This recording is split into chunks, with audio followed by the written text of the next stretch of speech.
The desert sun hung heavy over Fort Blue Ridge, casting long shadows across the military base. The arrival of Major Elijah Carter, with his polished boots and unyielding gaze, was not just the coming of a new officer. It was a storm on the horizon for some, a storm they never saw coming. The roar of a jeep echoed down the dusty road leading to Fort Blue Ridge. Soldiers lined the barracks, their chatter fading as the vehicle came into view. Major Elijah Carter stepped out, his uniform pristine, his posture commanding. Eyes followed him, some curious, others wary. Colonel Peterson approached, a seasoned man with silver streaks in his hair and a handshake firm enough to crush stone. Elijah Carter. "Welcome to Blue Ridge," Peterson said, smiling. "We've heard good things about you." "Thank you, sir. Looking forward to contributing here," Elijah replied, his deep voice calm but resolute. A moment later, Captain Samuel Harris joined them. His handshake was brief, his smile thin. "Captain Harris here runs a tight ship," Peterson added. Harris nodded. "We'll see if Major Carter's methods fit in around here." Elijah met Harris's eyes, steel meeting ice. "I'm sure they will." As Elijah moved toward the barracks, Harris muttered to a nearby soldier, another desk officer. "Great." The soldier chuckled nervously.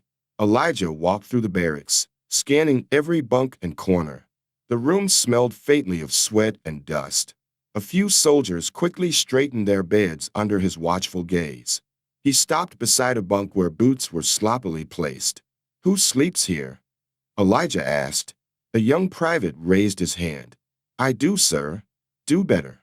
Standards reflect the man." Elijah's tone was firm, but not unkind. Behind him, Captain Harris leaned against the doorway, smirking. "They're not exactly West Point material, Major." Elijah turned slightly. "Neither were the troops at Valley Forge. But they won, didn't they?" Harris's smirk faltered. The war room was dimly lit, with a map of the surrounding terrain spread across the table. Elijah stood at the head, his voice carrying across the room. "The current training program has gaps. Coordination between squads is weak, and response times and simulations are subpar," he said. Harris leaned back in his chair, arms crossed. "This unit has a solid record. What's your benchmark for subpar?" "Defeat," Elijah replied without missing a beat. The room fell silent. Elijah outlined a new regimen, daily drills focused on teamwork and rapid decision-making. Some junior officers nodded in agreement, but Harris's frown deepened. After the briefing, Harris approached Colonel Peterson. "With all due respect, sir, Carter's pushing too hard. This unit's been performing fine." Peterson gave him a measured look. "Fine isn't good enough anymore, Captain." That evening, Elijah joined the officers' mess hall. Conversations paused as he entered. He grabbed a tray and sat at a table with junior officers. "Major Carter," one of them began hesitantly, "you're different from our last CL." Elijah chuckled. "Different how?" "Direct," the officer said carefully. Across the hall, Harris sat with his usual group, casting glances at Elijah. "He's trying too hard," Harris said. "Mark my words, he'll fold under pressure." The next morning, Harris approached Elijah during a training session. "Major, since you're so confident in your methods, how about a little demonstration? You lead the team through the obstacle course," Harris suggested, his tone laced with challenge. Elijah agreed without hesitation. The soldiers watched as he navigated the course with precision, even outperforming some younger officers. Harris's face darkened, but he forced a smile. "Impressive, Major. Let's hope your leadership is as sharp as your aim." Late that night, Harris sat with Sergeant Bradley, a longtime confidant.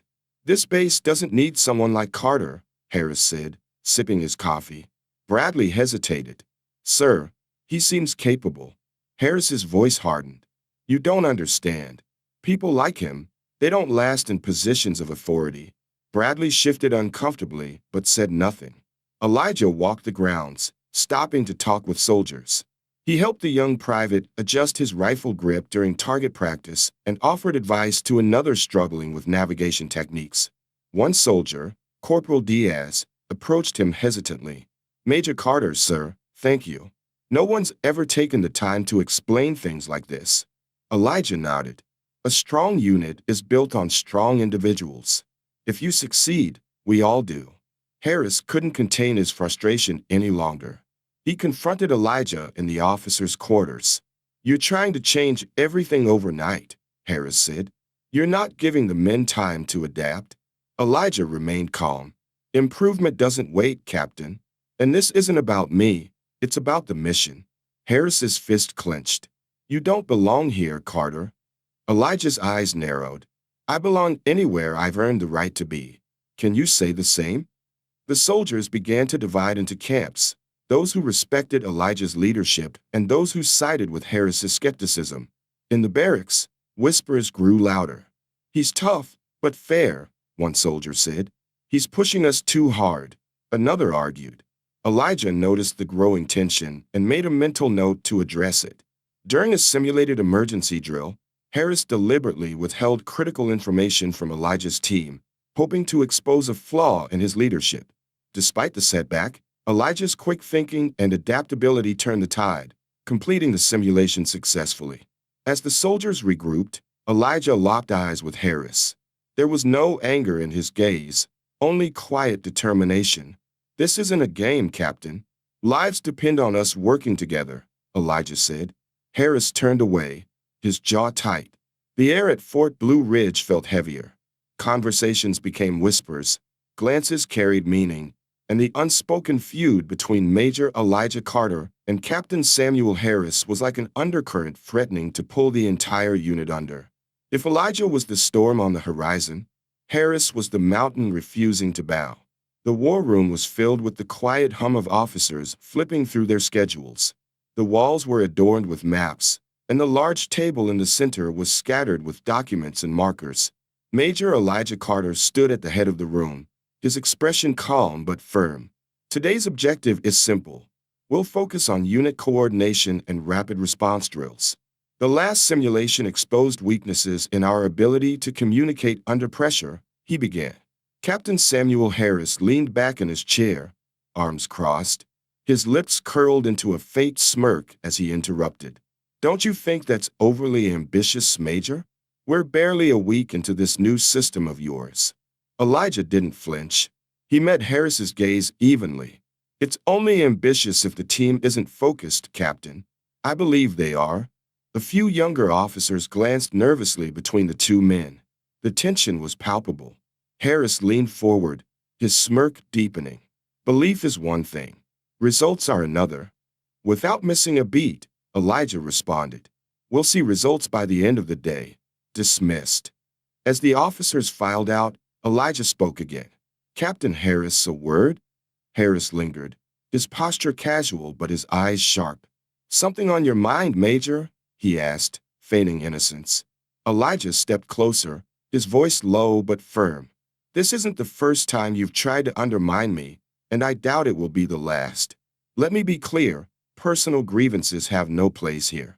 Focus on the mission or step aside. Harris's smirk faltered, but he quickly masked it with a nod. Understood, Major, he said, his tone icy.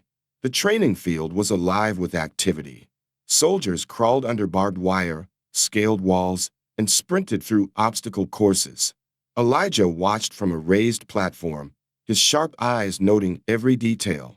Harris stood beside him, arms folded. Your methods are thorough. I'll give you that, Harris said, almost grudgingly. Thoroughness saves lives, Elijah replied. The drill reached its climax, the simulated rescue mission where squads had to recover a wounded soldier under fire. Harris led one team, and Elijah directed another. As the exercise progressed, Harris's team faltered, struggling to communicate. Soldiers shouted over one another, and a wounded soldier was left behind in the chaos. Elijah's team, however, worked seamlessly. Orders were clear, movements precise, and the mission was completed with minimal errors. When it was over, Elijah approached Harris's team. Learn from today, Elijah said evenly, addressing the group but clearly speaking to Harris as well. Mistakes here cost time. Out there, they cost lives. Harris said nothing, his jaw tight as he stared at the ground. The mess hall buzzed with conversation as soldiers unwound from the day's drills. Elijah sat at a table with a few younger officers, listening as they discussed the day's exercises. "Major Carter, I've never seen the team work like that before," said Corporal Diaz, his voice tinged with admiration. Elijah nodded. "Discipline and clarity make all the difference. You'll see that more as we progress." At another table, Harris sat with Sergeant Bradley and a group of his loyalists. "He's showing off, that's all," Harris muttered. Bradley hesitated. "Sir, with respect," the men seemed to be responding to his methods.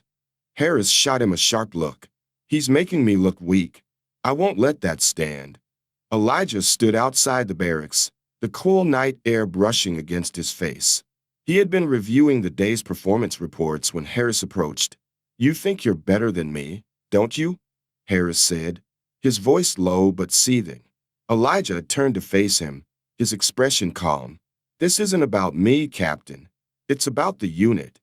Harris stepped closer, his fists clenched. "Don't give me that sanctimonious garbage. You're here to replace me, aren't you?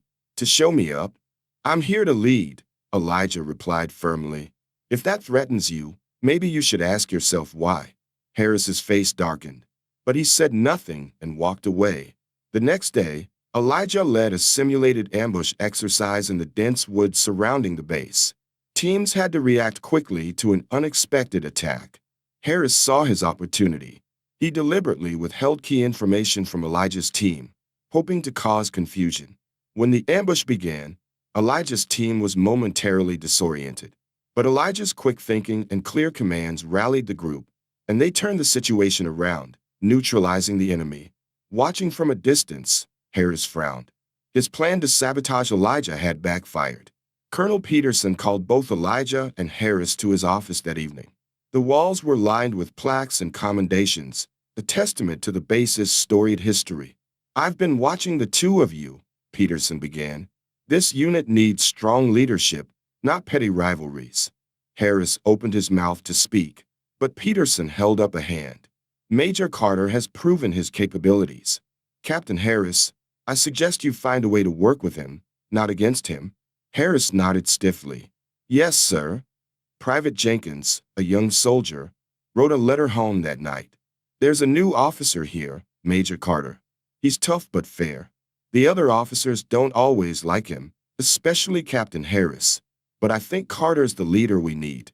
He sees us, really sees us, not just as soldiers but as people." Late one evening, Elijah was reviewing files in his office when there was a knock at the door. It was Harris. "I don't like you, Carter," Harris began bluntly. Elijah leaned back in his chair, folding his arms. "The feeling's mutual, Captain. But we're not here to like each other. We're here to lead." For a moment, Harris looked almost vulnerable. "You're right, but that doesn't make it easy." "Nothing worth doing ever is," Elijah replied. The soldiers began taking sides. Some respected Elijah's discipline and fairness, while others gravitated toward Harris's more relaxed approach. The divide was subtle but growing, and Elijah knew he had to address it soon. Elijah stood alone on the training field that night, staring at the stars. He thought about his journey, how hard he'd fought to get here, the barriers he'd faced. He wasn't just fighting for himself. He was fighting for the soldiers who looked to him for guidance, for the ones who doubted him, and even for Harris, whether the man realized it or not. Tomorrow would bring another battle. But Elijah was ready. Major Elijah Carter knew he was walking a tightrope. His leadership style, honed through discipline and personal grit, was a sharp contrast to Captain Samuel Harris's more traditional, status-driven approach. Tensions had simmered long enough. The waters were about to boil, and both men would be tested in ways neither expected. The war room was abuzz with muted conversation as officers shuffled papers and adjusted their chairs. The map of the surrounding terrain dominated the table, marked with colored pins to indicate key locations. Major Carter entered briskly, his presence alone silencing the room. "We'll be running a series of rapid response drills today," Elijah began, his voice even and commanding. "The goal is to eliminate hesitation in decision-making during high-pressure scenarios. Each team leader will receive specific objectives tailored to their squad's weaknesses. Captain Harris, seated at the opposite end of the table, leaned back in his chair. His voice cut through Elijah's explanation. Major, don't you think these drills are overly ambitious? The men haven't even mastered the basics yet. Elijah paused, locking eyes with Harris. Ambition is what separates preparation from mediocrity. If we stick to basics, we fail to adapt. And failure out there, he gestured to the map, isn't an option. The officers exchanged glances, tension thick in the air. Harris smirked but said nothing more. As the meeting concluded, Elijah addressed the group. Dismissed. Captain Harris, a moment of your time? Harris stayed behind as the others filed out, his smirk fading. This isn't the first time you've questioned my directives in front of the others, Elijah said, his tone measured but firm. And it won't be the last, Harris replied, crossing his arms. I don't agree with your methods. Elijah stepped closer, his voice low and sharp. Your disagreements are noted, but they don't belong in that room. Save them for me, not the team. Understood? Harris hesitated, then nodded stiffly. Understood. The sun blazed over the training field as soldiers ran through their drills. The obstacle course loomed ahead, its barbed wire, high walls, and muddy trenches a test of both strength and strategy. Elijah stood on a raised platform, arms crossed, observing the squads. Captain Harris was beside him, his posture casual but his eyes watchful. You're putting a lot on their shoulders, Harris said. They can handle it, Elijah replied. The day's main exercise was a simulated rescue mission. Each squad had to recover a wounded soldier under simulated enemy fire. Elijah led one team. Harris led another. As Harris's squad moved in, confusion broke out. Commands overlapped, and soldiers hesitated, unsure whose orders to follow. The wounded soldier was left behind, and the squad retreated in disarray. Elijah's squad, by contrast, executed with precision. His clear, direct orders kept the team focused, and the mission was completed smoothly. Afterward, Elijah gathered both squads. Today's exercise highlighted the importance of clarity and teamwork, he said. His eyes flicked briefly to Harris. Remember, hesitation here costs time. In combat, it costs lives. Harris said nothing, his jaw clenched. The mess hall was a cacophony of clinking utensils and murmured conversations. Soldiers sat in clusters, recounting the day's events. Elijah entered, grabbing a tray and sitting with a group of junior officers. He listened as Corporal Diaz animatedly described the day's drills. Major Carter, I've never seen the squad work like that before, Diaz said. It felt different. Better. Elijah smiled faintly. That's the goal. When you work as a unit, you accomplish more than you ever could alone. At another table, Harris sat with Sergeant Bradley and a few of his loyalists. He's setting himself up for failure, Harris muttered, stabbing at his food with his fork. Bradley hesitated. Sir, the men seem to respect him. They don't respect him, Harris snapped. They're afraid of him. There's a difference. The base was quiet under the night sky, the faint hum of generators the only sound. Elijah stood outside the barracks, reviewing the day's reports under the light of a lantern. Footsteps approached, and he looked up to see Harris. Couldn't sleep, Captain? Elijah asked without looking up. Harris's voice was low, but his anger was clear. You're undermining me. Elijah turned to face him fully. How, exactly? You make me look weak in front of the men, Harris said. You think you're better than me. Elijah's gaze didn't waver. I think I'm here to do a job, just like you. If you feel threatened, that's on you, not me. Harris stepped closer, his fists clenched. Don't act like you're above this, Carter. You're here to prove something, aren't you? To show everyone you're better than the rest of us. Elijah's voice remained calm. I'm here because I earned it. Same as you. But if you want to keep playing this game, know this, I won't lose. Harris stared at him for a long moment before walking away, his shoulders stiff with unresolved anger. The next day, Elijah organized a simulated ambush in the woods surrounding the base. Teams were tasked with responding to a surprise attack, navigating the dense terrain to neutralize the enemy. Unbeknownst to Elijah, Harris had withheld critical information about the exercise from his team, hoping to cause confusion. When the ambush began, Elijah's team was briefly disoriented. Soldiers stumbled over conflicting orders, and the enemy gained ground. But Elijah quickly rallied his squad. His voice cut through the chaos, issuing clear, concise commands. Within minutes, the team regrouped and successfully completed the mission. Watching from the sidelines, Harris's smirk faded. His plan to sabotage Elijah had backfired. Later that evening, Colonel Peterson summoned both Elijah and Harris to his office. "I've been observing your interactions," Peterson began, his voice measured. "This unit cannot afford division. Major Carter, you've demonstrated strong leadership. Captain Harris, I suggest you set aside personal grievances and focus on the mission." Harris nodded, his expression unreadable. "Yes, sir," he said through gritted teeth. Private Jenkins sat on his bunk that night, pinning a letter home. "We've got a new officer, Major Carter. He's tough, but fair. The other officers don't all like him, especially Captain Harris. But I think Carter's what this place needs. He sees us as more than just soldiers. He's trying to make us better, and it's working." Elijah sat at his desk late that night, going over performance reports. A knock at the door broke his concentration. It was Harris. "I don't like you, Carter," Harris said bluntly. Elijah leaned back in his chair, studying the man. "The feeling's mutual, Captain. But we're not here to like each other. We're here to lead." Harris hesitated, then nodded. "You're right. That doesn't make it easier, though." "Nothing worth doing ever is," Elijah replied. Word of the ambush exercise spread through the ranks. Some soldiers praised Elijah's quick thinking, while others whispered that Harris had intentionally set him up to fail. The unit was splitting into factions, and Elijah knew he had to act before the divide became insurmountable. Elijah stood alone on the training field, the stars bright above him.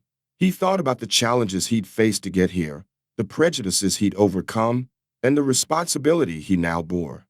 He wasn't just fighting for himself.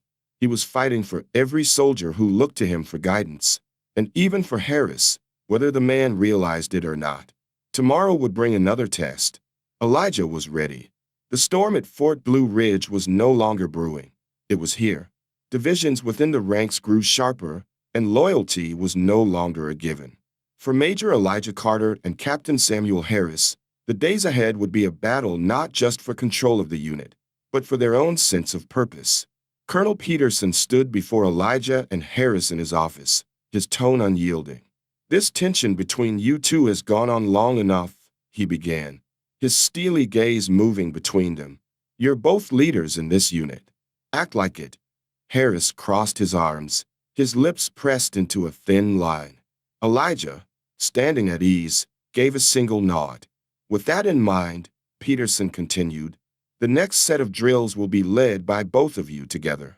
I want to see how well you can work as a team. The unit deserves cohesion, not conflict." Harris opened his mouth to protest, but Peterson raised a hand. "That's an order, Captain." As they left the office, Harris turned to Elijah, his voice low and biting. "This doesn't change anything." "It's not about you or me," Elijah replied evenly. "It's about the mission." In the war room, Elijah and Harris gathered over the map to plan the next day's drills. The air between them was icy. "We'll start with a search and rescue simulation," Elijah suggested. "Your squad will secure the perimeter while mine retrieves the target." Harris scoffed. "You're assuming my men can't handle the more critical roles." "I'm assuming they'll perform better if they stick to what they've trained for," Elijah replied. The argument escalated, with Harris accusing Elijah of undermining his leadership and Elijah calmly rebutting each point. Finally, Elijah raised a hand. "This isn't about us. The soldiers need clear directives, and this plan works. Can we agree on that?" After a long pause, Harris begrudgingly nodded. "Fine." The next morning, the two squads gathered on the training field, awaiting orders.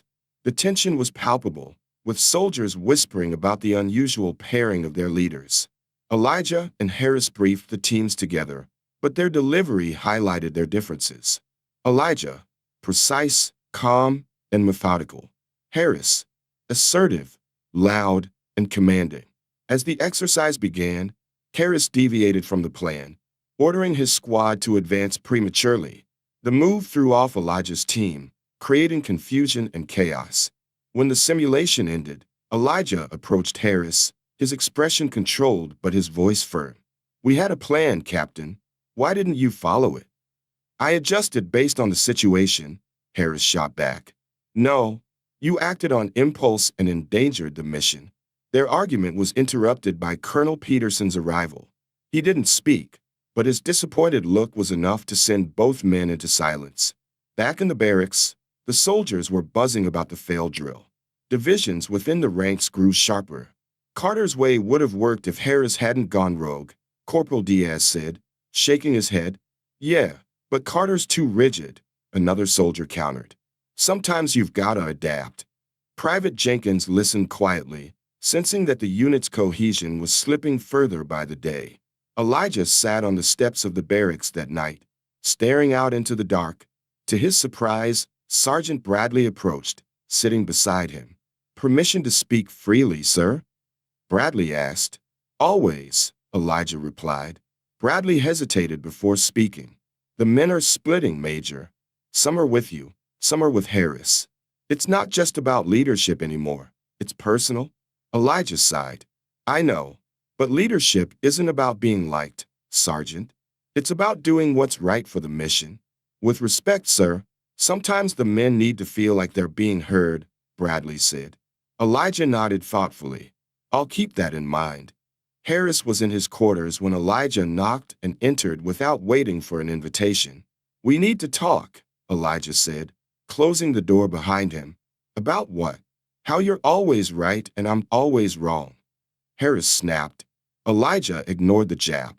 "The soldiers are splitting because of us. This isn't about who's right or wrong anymore. It's about the unit." Harris leaned against his desk, his arms crossed. "So what do you propose?" "We set an example. Work together, visibly. Show them that their leaders can put their differences aside for the greater good." Harris was silent for a long moment before finally nodding. "Fine, but don't expect me to like it." The next day, Elijah and Harris stood side by side on the training field, delivering a unified briefing. The soldiers exchanged surprised glances, but followed orders without question. The exercise, a timed rescue and defense scenario, required precise coordination between the two squads. This time, Harris stuck to the plan, and Elijah adapted to his adjustments in real time. The result was seamless.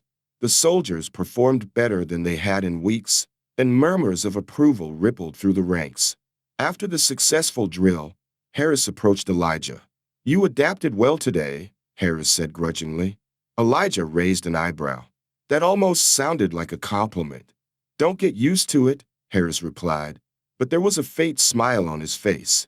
Colonel Peterson assigned Elijah and Harris to co-lead a real mission, escorting a supply convoy through potentially hostile territory. As they prepared, Elijah turned to Harris. "This is bigger than drills. Out there, we don't get second chances." Harris nodded. "I know. Let's get it done." The convoy rolled through rough terrain, the soldiers tense but focused. When an unexpected threat emerged, an ambush by armed insurgents, Elijah and Harris worked together flawlessly. Harris's quick reactions neutralized the initial threat, while Elijah's strategic thinking guided the team to safety. Their combined efforts saved lives, and for the first time, mutual respect began to replace hostility. The success of the convoy mission had shifted the tide. Major Elijah Carter and Captain Samuel Harris found themselves standing on the same side for the first time. But change was a fragile thing, and the wounds of their conflict ran deeper than either man wanted to admit. The convoy rolled safely into Fort Blue Ridge, and the soldiers disembarked with a sense of accomplishment. Colonel Peterson met them at the gate, his face a rare mask of approval. "Well done," he said, looking between Elijah and Harris.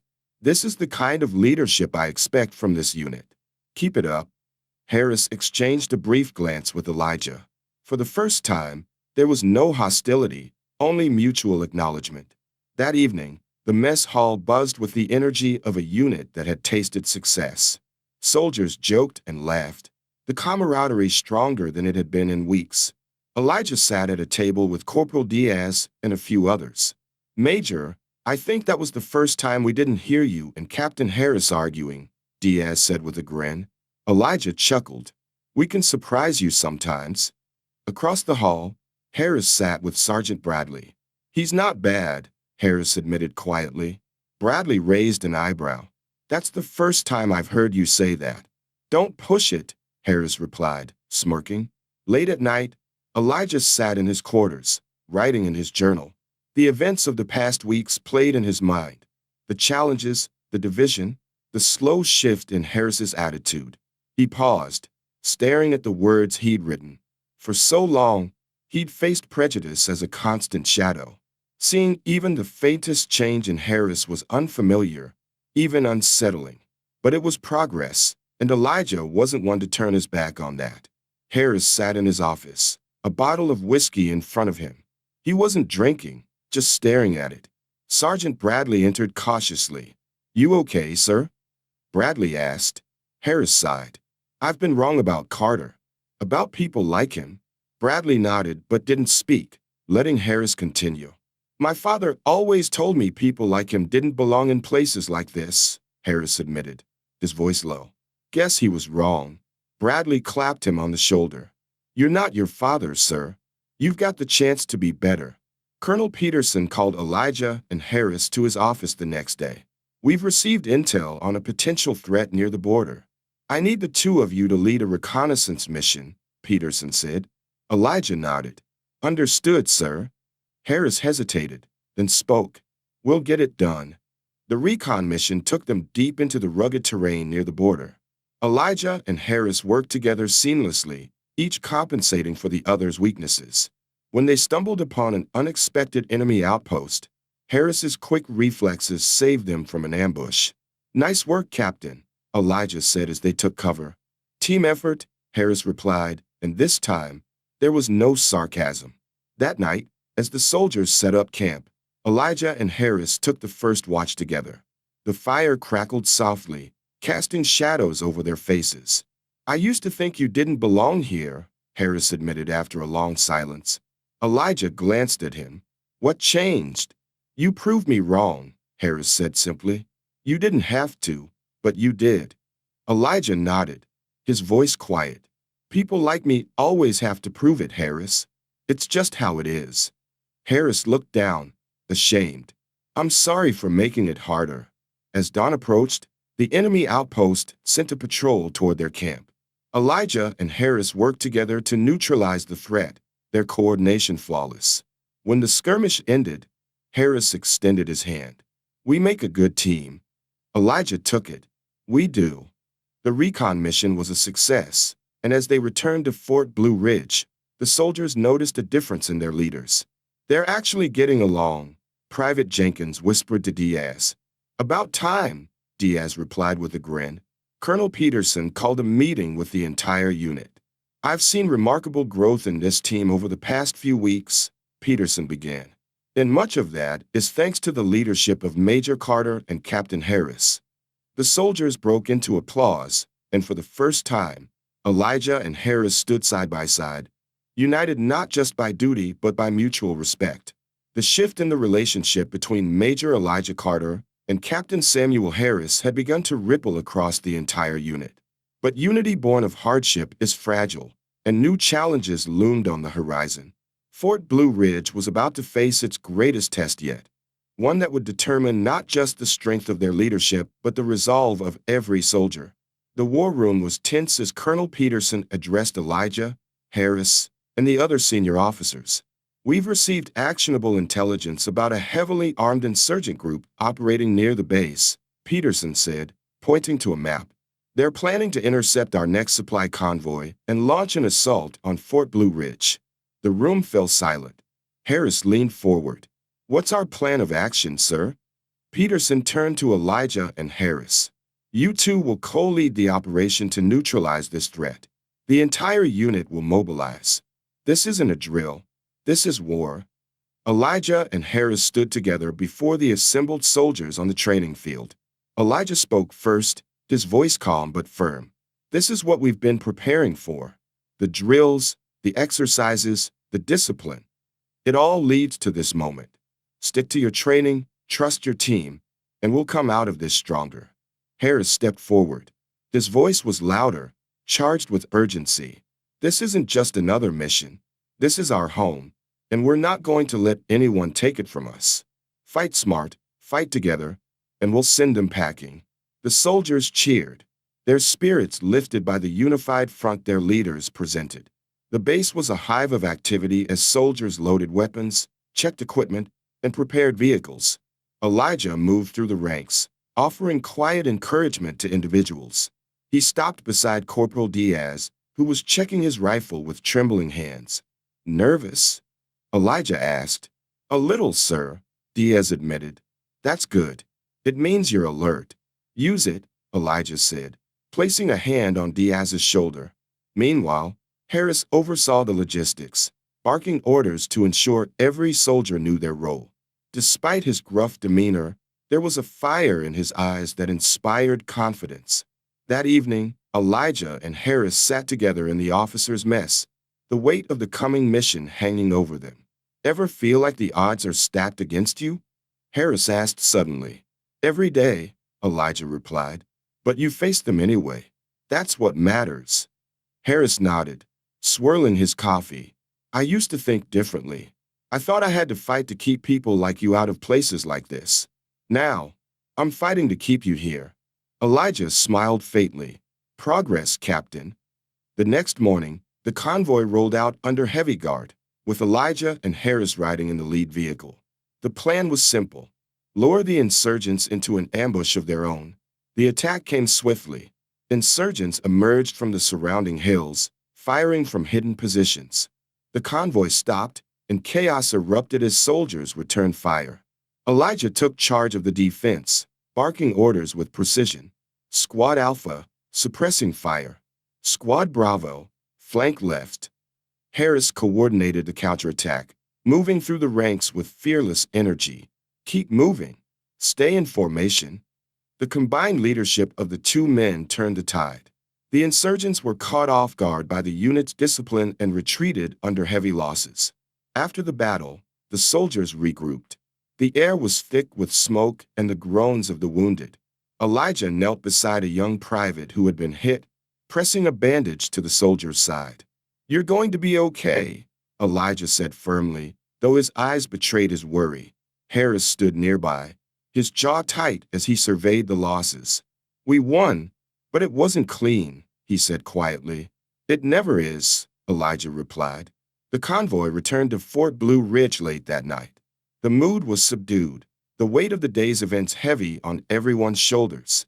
Colonel Peterson met them at the gate, his face grim but proud. You did what needed to be done, he said, but this is only the beginning. The enemy won't give up that easily. Elijah and Harris exchanged a look, understanding the gravity of what lay ahead. The next day, Elijah gathered the unit in the main hall. The soldiers were weary, their morale shaken. We lost good men yesterday, Elijah began, his voice steady but emotional. And it hurts. But their sacrifice wasn't in vain. They believed in this unit, in each other, and in the mission. We owe it to them to keep fighting, to honor their memory by doing what we came here to do. Harris stepped forward. We're stronger than they think. They hit us hard, but we hit back harder. And we'll keep hitting until they don't get back up. The soldiers erupted in cheers, their resolve renewed. That evening, Elijah sat alone in his quarters, staring at a list of the fallen. Each name was a weight on his shoulders. Harris knocked and entered without waiting for an invitation. You okay? Harris asked, his voice unusually soft. No, Elijah admitted, but I will be. Harris nodded, sitting across from him. We've got a lot of work to do. We always do, Elijah said, his voice steadier. The next morning, Elijah and Harris stood side by side as the soldiers began their drills. There was no animosity now, only mutual respect and a shared determination to prepare the unit for the battles ahead. As the sun rose over Fort Blue Ridge, the soldiers moved as one, their leaders finally united in purpose. War does not wait for anyone to heal. At Fort Blue Ridge, the The scars of battle were fresh, and the soldiers pushed forward despite their losses. Major Elijah Carter and Captain Samuel Harris had found common ground, but the true test of their leadership was only beginning. The parade ground was silent except for the sound of boots on gravel. Rows of soldiers stood at attention as the chaplain read the names of those lost in the ambush. Elijah and Harris stood side by side at the front, their faces solemn. "These men gave everything for their unit," Elijah said softly to Harris. "We owe it to them to be better." As the bugle played taps, a sense of shared grief swept through the ranks. Harris wiped his eyes discreetly, his jaw tight. For the first time, the weight of command felt personal. Later that day, Elijah and Harris walked through the barracks, checking in with the soldiers. Elijah stopped to speak with Private Jenkins, who sat on his bunk, staring at a photo of his family. "Talk to me, Private," Elijah said. Jenkins hesitated, then said, "I'm scared, sir. What if I don't make it back next time?"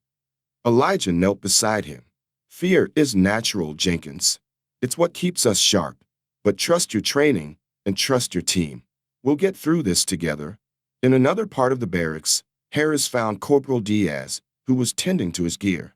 "You did good out there, Diaz," Harris said. "But we've got to tighten up. The next fight will be tougher." "Yes, sir," Diaz replied, straightening with renewed determination.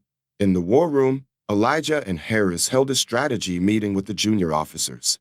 "We can't afford another ambush like that," Elijah said, pointing to the map. "We need better intel and faster communication." Harris added, "And we need to trust each other. When one of us gives an order, everyone follows it. No hesitation." The officers nodded, their respect for both leaders growing as they saw them working as a team. That evening, the soldiers were woken by the blaring of alarms. Elijah and Harris had organized a surprise drill to test their readiness. The soldiers scrambled into action, and Elijah and Harris observed from the command post. "They're faster than they were a week ago," Harris remarked. Elijah nodded. "They're learning. So are we." By the time the drill ended, the soldiers were exhausted but proud of their performance. After the drill, Harris sat with Sergeant Bradley in the mess hall. The room was quiet, most of the soldiers having gone to bed. "I used to think Carter was just here to prove a point," Harris admitted. "But now I see he's just trying to do what's right, for all of us." Bradley nodded. "He's earned my respect, sir. And yours, I think." Harris didn't deny it. Elijah was in his office late at night, writing letters to the families of the fallen soldiers. He paused, his pen hovering over the paper as his emotions threatened to overwhelm him. A knock at the door broke his focus. It was Harris. "Burning the midnight oil?" Harris asked. "Letters to the families," Elijah replied. "It never gets easier." Harris sat down, his expression uncharacteristically soft. "We carry them with us, Carter. It's what makes us stronger." Elijah gave a small nod. "Thanks, Harris." The next day, Elijah and Harris co-led a grueling training exercise designed to prepare the unit for another ambush scenario. Harris demonstrated tactical maneuvers with energy and precision, while Elijah emphasized strategy and communication. Their contrasting styles blended seamlessly, and the soldiers followed their lead without hesitation. "Good work out there," Elijah said to Harris afterward. "You too," Harris replied. As the unit trained, Colonel Peterson received troubling intel. The insurgent group was regrouping and planning a large-scale assault. He called Elijah and Harris to his office. "This isn't just an attack on the base," Peterson said, his tone grave. "It's an attack on everything we stand for. I need both of you at your best." "We'll handle it," Elijah said firmly. "We won't let them get past us," Harris added. Elijah and Harris addressed the unit together, their voices united. "This is it," Elijah began. "The fight we've been preparing for. We're ready because we trust each other. Trust your training, trust your team, and trust yourselves." Harris stepped forward. "This isn't just a fight for the base. It's a fight for the men and women beside you. We've got each other's backs, and we're going to win." The soldiers cheered, their confidence bolstered by their leader's unity. That night, Elijah and Harris stood on the edge of the base, looking out at the dark horizon. "We've come a long way, haven't we?" Harris said. We have, Elijah agreed. But we're not done yet. Harris extended his hand. For what it's worth, I'm glad you're here, Carter. Elijah shook his hand firmly. Likewise, Harris. As they stood together, the stars above seemed brighter, and for the first time, both men felt the weight of their burdens lighten. The calm before the storm was deceptive. At Fort Blue Ridge, soldiers prepared for the fight of their lives, unaware of just how much was at stake. Major Elijah Carter and Captain Samuel Harris had built a fragile brotherhood, but war has a way of breaking even the strongest bonds. The war room was tense, the air thick with anticipation. Colonel Peterson stood before Elijah, Harris, and the other senior officers, his face grim as he detailed the latest intelligence. The insurgents are mobilizing an army. Their numbers are larger than we expected, Peterson said, pointing to key locations on the map. This isn't just an attack on Fort Blue Ridge, it's a statement. They want to cripple our operations in this region. Elijah studied the map, his mind already formulating a plan.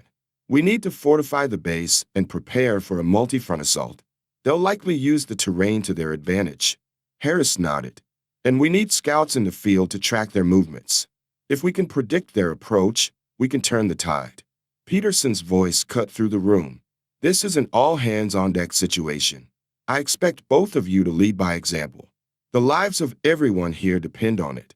The parade ground was alive with activity as soldiers gathered, their faces a mixture of fear and determination.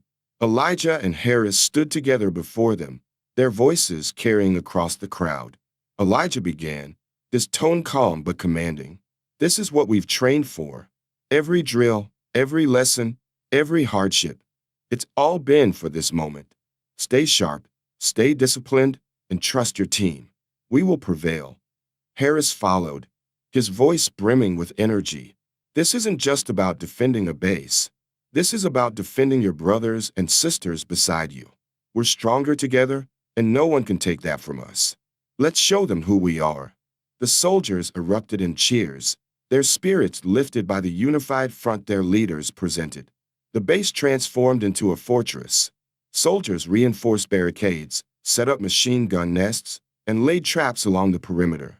Elijah oversaw the placement of defenses, his sharp eye catching every detail. Move that sandbag wall closer to the entrance, Elijah ordered. We need overlapping fields of fire. Harris worked alongside the soldiers, digging trenches and testing the sturdiness of the barricades. If it's not perfect, it's not good enough, he said, motivating the men with his hands-on approach. As the sun set, the base stood ready, a fortress bristling with determination. That night, a scout team returned with grim news. The insurgents were closer than anticipated and moving faster than expected. They'll be here by dawn, the scout reported breathlessly. Elijah and Harris exchanged a glance. Harris broke the silence. Then we've got work to do. The war room was packed as Elijah and Harris laid out the final plan. Elijah pointed to the map. Their main force will likely come from the north, using the ridge as cover. Squad Alpha will hold the northern barricade. Harris added, we'll set ambushes here and here to slow their advance. The rest of the unit will hold the southern perimeter in case they try to flank us. Colonel Peterson listened intently. This is a solid plan. But remember, plans change in the heat of battle. Be ready to adapt. Elijah nodded. We will be. At dawn, the insurgents struck. They came in waves, shouting battle cries as they charged the northern barricade. Squad Alpha held firm, their machine guns mowing down attackers, but the enemy kept coming. Elijah moved between positions, issuing orders and rallying the soldiers. Hold your ground. Focus your fire on the choke points, he shouted, his voice cutting through the chaos. Harris led a counterattack on the western flank, personally taking out an enemy sniper nest that had pinned down a squad. Let's move. Push them back, he yelled, his presence igniting the soldiers around him. Despite their efforts, a small group of insurgents breached the southern perimeter. The alarm sounded, and Harris quickly mobilized a response team. They're inside the wire. Harris shouted, Squad Bravo with me. The fighting was brutal, with hand-to-hand combat in the narrow corridors of the base. Harris took down an insurgent with a well-placed shot, then turned to cover a wounded soldier. Elijah arrived moments later, coordinating the defense. Seal off this sector. We can't let them reach the command center. Together, they repelled the attackers, but the cost was high. As the smoke cleared, Elijah and Harris regrouped near the command post. The base was holding, but barely. We're stretched too thin, Harris said, frustration evident in his voice. Elijah nodded. We need to consolidate our forces. If we spread out any further, they'll pick us apart. A young private approached, tears streaming down his face. They got Diaz, he said, his voice breaking. Elijah closed his eyes for a moment, the loss hitting him like a physical blow. We honor him by finishing this fight, he said, his voice steady despite the pain. As the battle raged on, Elijah devised a daring plan. He and Harris would lead a small team on a flanking maneuver to take out the insurgents' command post. It's risky, Harris said as they prepared. It's the only way to end this, Elijah replied. Under the cover of darkness, they moved through the enemy lines, using the terrain to their advantage. When they reached the command post, Harris took out the guards while Elijah planted explosives. The blast destroyed the insurgents' coordination, and their forces began to scatter. As dawn broke, the insurgents retreated, leaving behind their dead and wounded. The soldiers of Fort Blue Ridge stood victorious, but the toll was heavy. Elijah and Harris surveyed the battlefield, their faces grim. We did it, Harris said quietly. Elijah nodded. But it cost us. Back at the base, the surviving soldiers gathered to honor the fallen. Elijah and Harris stood side by side, their bond forged in the fires of battle. We lost good men today, Elijah said, his voice heavy with emotion. But we saved this base, Harris replied, and we'll keep fighting for them. Victory at Fort Blue Ridge was bittersweet. The insurgent threat had been repelled, but the scars of battle lingered. Major Elijah Carter and Captain Samuel Harris had proven themselves, but the cost of leadership had never been clearer. As the unit tried to rebuild, new challenges emerged from within and without. The battlefield was eerily quiet in the morning light, littered with debris and the bodies of the fallen. Soldiers moved through the wreckage, collecting weapons, assisting the wounded, and covering their dead comrades with tarps. Elijah walked among them, his expression grim. Every step felt heavy as he noted the damage, not just to the base, but to the men and women who had fought under his command. Harris approached, his uniform bloodied and his face weary. 22 dead, 15 critically wounded, Harris reported. His voice lacked its usual bravado, replaced by raw exhaustion. Elijah nodded slowly. We did what we had to, but it doesn't make it easier. In the barracks, the mood was somber. Soldiers sat on their bunks in silence, staring at walls or photographs of fallen friends. Private Jenkins clutched a blood-stained helmet, his hands trembling. Elijah entered, addressing the group. I know this hurts, he said, his voice quiet but steady. We've lost more than we ever thought we could. But grief doesn't make us weak. It makes us human. Honor their sacrifice by moving forward, together. Harris entered behind him, adding, They fought for you. For us. Let's make sure they didn't fight in vain. The soldiers nodded, some with tears in their eyes, their resolve slowly returning. That evening, murmurs of discontent began to spread. Some soldiers questioned the decisions made during the battle, blaming the high casualty rate on poor planning. Corporal Diaz's closest friend, Private Ramos, voiced his frustration openly in the mess hall. Why did Diaz have to die? We were sent into a death trap? Elijah overheard and approached calmly. Ramos, this isn't the time for blame, he said. We all did our part, and we all paid a price. Ramos glared at him. Easy for you to say. You're still standing. Harris, standing nearby, stepped in. Enough, Private. You think this is easy for us? We're carrying every name on that list with us. Don't disrespect their memory by turning on each other. Ramos backed down, but the tension lingered. Work began to repair the damage to the base. Soldiers reinforced walls, repaired gates, and rebuilt barricades. Elijah and Harris worked alongside the troops, setting an example through their own sweat and effort. As Elijah helped lift a heavy beam into place, a soldier muttered, "Never thought I'd see the major getting his hands dirty." Elijah smiled faintly. Leadership isn't about barking orders. It's about showing you're willing to do the same work. Harris, overhearing, grinned. Don't let him fool you. He likes showing off. The soldiers chuckled, breaking the tension as camaraderie began to return. While the base repaired itself physically, a new piece of intelligence arrived that threatened to undo their progress. Colonel Peterson called a meeting with Elijah and Harris. Our scouts intercepted a message. The insurgents are regrouping, and this time, they're targeting the nearby civilian outpost. If they succeed, we'll be cut off from reinforcements and supplies. Elijah frowned, studying the map. We can't let that happen. We'll need to move quickly. Harris added, we're stretched thin as it is. If we send a team to the outpost, the base will be vulnerable. Peterson's voice was firm. You two need to figure this out.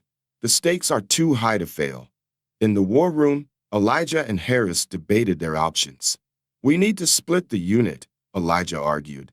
One team defends the base while the other reinforces the outpost. That's a gamble, Harris countered. If either group is overwhelmed, we lose everything. It's a risk we have to take, Elijah replied, his tone firm. We can't ignore the outpost. Harris slammed his hand on the table. And I'm not willing to leave the base defenseless. The room fell silent. After a long pause, Harris sighed. Fine, but if we do this, we do it right. I'll lead the team to the outpost. Elijah nodded, though his worry was evident. Be careful, Harris. Harris handpicked a team of soldiers for the mission, including Jenkins and Ramos. Before they left, Elijah spoke to the group. This mission is critical. Follow Harris's lead and trust your training. You're the best we've got. Harris added, we'll get it done, Major. Count on it. As the team departed, Elijah watched them go, the weight of responsibility heavy on his shoulders. Back at the base, Elijah coordinated the remaining soldiers, preparing for a potential attack. Despite the reduced numbers, he instilled confidence in the troops. Hold your positions, stay alert, and remember, we're stronger together, he told them. The night was tense, but no attack came. The soldiers grew restless, wondering about the fate of Harris's team. Harris's team reached the outpost just as the insurgents began their attack. The battle was chaotic, with bullets flying and explosions shaking the ground. Harris led the charge, rallying the outpost defenders and organizing a counterattack. Jenkins, despite his fear, performed admirably, taking out an enemy machine gun nest. Ramos fought with ferocity, his anger over Diaz's death fueling his actions. After hours of intense fighting, the insurgents retreated. The outpost was saved, but the cost was high. Harris's team returned to Fort Blue Ridge the next morning, battered but victorious. Jenkins limped into the base, supported by Ramos, who bore a bloodied arm. Elijah greeted Harris at the gate. You made it. Barely, Harris replied, his exhaustion evident. But the outpost is secure. Elijah clasped his shoulder. You did good, Captain. The soldiers cheered as the returning team entered the base, their morale lifted by the sight of their comrades. The enemy wasn't always on the outside. As Fort Blue Ridge rebuilt itself, cracks within the unit deepened. Major Elijah Carter and Captain Samuel Harris had proven themselves as leaders, but a crisis was brewing among the soldiers, one that threatened to undo everything they had fought for. The morning began like any other, with soldiers lining up for roll call and training. But beneath the surface, something was different. A rumor spread through the barracks like wildfire. Some soldiers were questioning the decisions of their leaders. Private Ramos voiced what others only whispered. Why do we keep following orders from Carter and Harris? They nearly got us all killed, he muttered to a group of soldiers. Corporal Jenkins overheard and stepped in. You think you could have done better, Ramos? Jenkins snapped. They've done more for this unit than anyone. The confrontation drew attention, and soon soldiers were arguing openly. Elijah, watching from a distance, knew this wasn't just idle chatter. It was a symptom of something deeper. Colonel Peterson summoned Elijah and Harris to his office, his face lined with worry. "We have a problem," Peterson said. "Discontent is spreading among the ranks. Some soldiers are questioning your leadership, blaming you for the losses at the convoy and the outpost." Harris frowned. "They're frustrated. They need time to process what happened." "Time we don't have," Peterson replied sharply. "If this festers, it could destroy the unit. I need you two to get control of this, fast." Elijah nodded. "We'll handle it." That evening, Elijah and Harris gathered the entire unit in the mess hall. The atmosphere was tense, with soldiers whispering and shooting glances at each other. Elijah stepped forward, his voice calm but firm. "I've heard the rumors. Some of you think we failed you. Some of you think we're not fit to lead. Let me tell you this. Leadership isn't about being perfect. It's about doing what's necessary to keep you alive. And that's exactly what we'll keep doing," Harris added, his tone more forceful. "We've been through hell together. We've fought, bled, and lost good people. But blaming each other won't bring them back. The enemy is out there, not in here." The room fell silent. Slowly, some soldiers nodded, their trust beginning to return. Despite the speech, tensions lingered. Elijah noticed that certain groups of soldiers avoided each other, with some siding with Ramos's complaints while others defended the leadership. Jenkins approached Elijah later. "Sir, some of the men are still on edge," Jenkins said. "Ramos is stirring the pot. He's not outright defying orders, but he's close." Elijah sighed. "Keep an eye on him. We can't afford this division." The base was thrown into chaos when an explosion rocked the western gate. Soldiers scrambled to their positions, guns at the ready. Elijah and Harris rushed to the scene to find that the explosion had been caused by an enemy scout planting a mine. "They're testing our defenses," Elijah said grimly. Harris nodded. "It's only a matter of time before they hit us again." Elijah turned to the soldiers. "This is why we train. This is why we trust each other. No more arguing. From now on, we fight as one." The next day, Elijah and Harris organized a full-scale training exercise, forcing soldiers from different factions to work together. Elijah paired Ramos with Jenkins, ensuring they would have to rely on each other to succeed. The exercise was grueling, but by the end, even Ramos grudgingly admitted, "He's not bad to have on your side." Harris observed from the sidelines, smirking. "Looks like progress." Elijah nodded. "Slow, but it's there." Later that night, a group of soldiers was caught sneaking into the armory. Among them was Ramos. Elijah confronted him directly in the brig. "What were you thinking?" Elijah demanded. Ramos glared at him. "I wasn't going to hurt anyone. I just wanted out. I can't take this anymore." Elijah's voice softened. "You're scared, Ramos. We all are. But running won't solve anything. You're part of this unit, whether you like it or not." Ramos hesitated, then nodded. "I'm sorry, sir." Harris sat alone in his quarters, replaying the day's events in his mind. Elijah entered, noticing the troubled look on his face. "What's on your mind?" Elijah asked. Harris sighed. "What if Peterson's right? What if we can't hold this unit together?" Elijah sat across from him. "We've done it before, and we'll do it again. Leadership isn't about never doubting yourself. It's about pushing forward even when you do." Harris nodded slowly. "Thanks, Carter. I needed that." The next day, Colonel Peterson announced that a high-ranking enemy commander had been captured. He tasked Elijah and Harris with interrogating him. The interrogation was tense, with the enemy commander refusing to cooperate. Harris, growing frustrated, leaned in close. "You think we're weak? We've survived every attack you've thrown at us. And we'll destroy your entire operation if you don't tell us what we need to know." Elijah watched, letting Harris take the lead. The enemy commander finally broke, revealing critical intel about an impending attack. With the new intel, Elijah and Harris gathered the soldiers for one final briefing. "The enemy is coming," Elijah said. "But this time, we'll be ready. We've trained for this. We've fought for this. And we'll stand together to protect everything we've built." Harris stepped forward. "No more doubts. No more divisions. We're a family, and families don't quit on each other. Let's finish this. The soldiers cheered, their unity restored as they prepared for the next battle. The soldiers of Fort Blue Ridge were united again, but unity alone wouldn't save them. The insurgents were coming with everything they had, determined to destroy the base and everyone within it. Major Elijah Carter and Captain Samuel Harris had one last chance to lead their men to victory or face annihilation.